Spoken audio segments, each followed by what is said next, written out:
Just the two of us.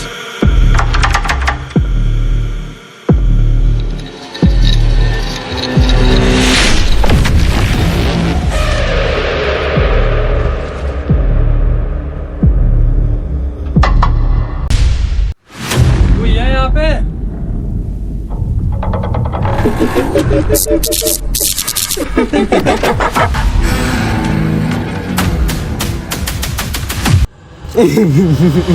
आखिर को आ ही गया ना।